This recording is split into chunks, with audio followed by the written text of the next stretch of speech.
Ari, I want to come back to you on something that every elected official we've spoken to this afternoon has brought me back to. This was an attack that the video evidence makes clear was an assassination attempt on the life of Mike Pence and Nancy Pelosi.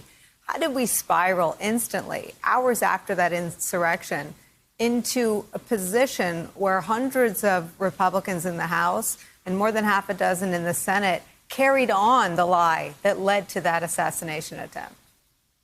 That's exactly the question. 57% of the House Republican caucus went forward on the vote that was what had common cause between Trump's lies about Stop the Steal and what those rioters were claiming they were there to do: overturn the election, have a dictatorship instead of a democracy.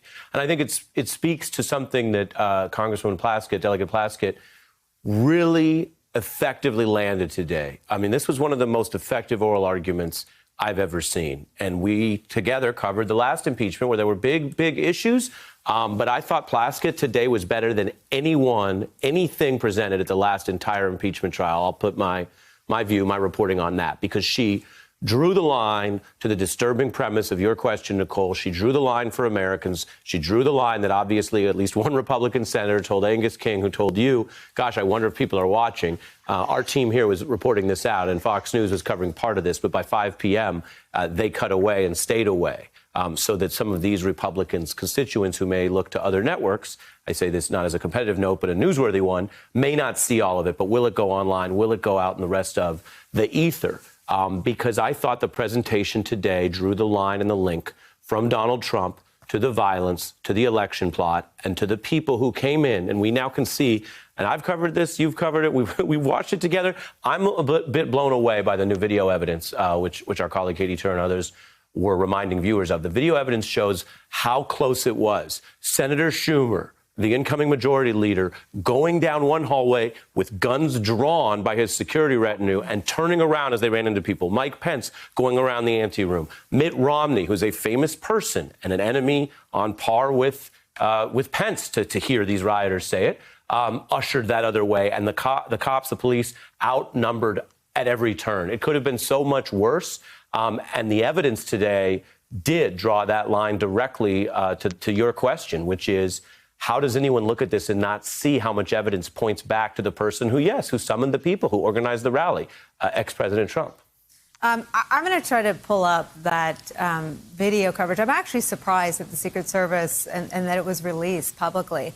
It is the video evidence of the vice president, his Secret Service detail, and his family being evacuated from the Capitol. It's just, whatever your politics, it is extraordinary to see the second most powerful person in our country's government escorted from imminent danger out of the Capitol, where the threat is attendees from a Trump rally who were sent there by Trump, who said, quote, "I'll come with you."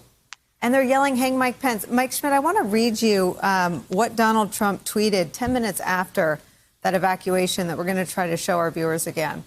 He tweeted, quote, "Mike Pence didn't have the courage to do what should have been done to protect our country and our Constitution, giving states a chance to certify a corrected set of facts, not the fraudulent or inaccurate ones, which they were asked to previously certify.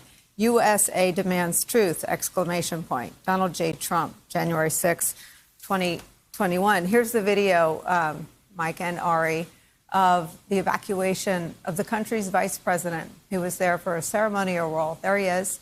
Turns around. His family's right ahead of him. Mike Schmidt, where's Mike Pence in all this? Donald Trump sent a mob to kill him. Yeah, I mean, I kept on coming back to this today while watching it, about the idea of, if there was to be one witness, Pence would be that person, just to hear what his experience was like and what it was like to have the president actually turn this mob on him. It's sort of a remarkable thing where the Secret Service there is trying to protect a vice president who's had a mob, turned on him by the president, who they were protecting, just down the street from where they are. I think and I understand why the people find the footage so compelling. The thing that stuck out to me today was sort of the totality of the facts. One of the things that we really struggled with during the Trump era was the fact that the president did so many outlandish things that it was hard to sort of keep track of it, put it in perspective, understand what mattered, and what, maybe mattered just a bit less.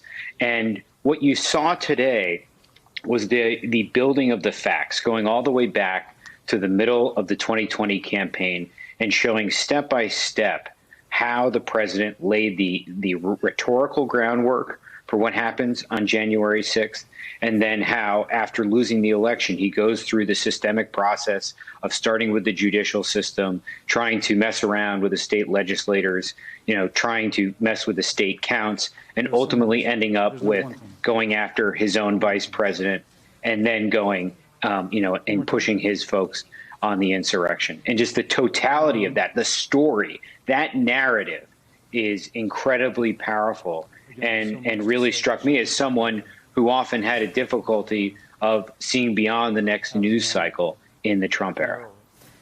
Hey, I'm Ari Melber from MSNBC. You can see more of our videos right here, or better yet, subscribe to our YouTube channel below. You could have been anywhere in the world, but you're here with us, and we appreciate that.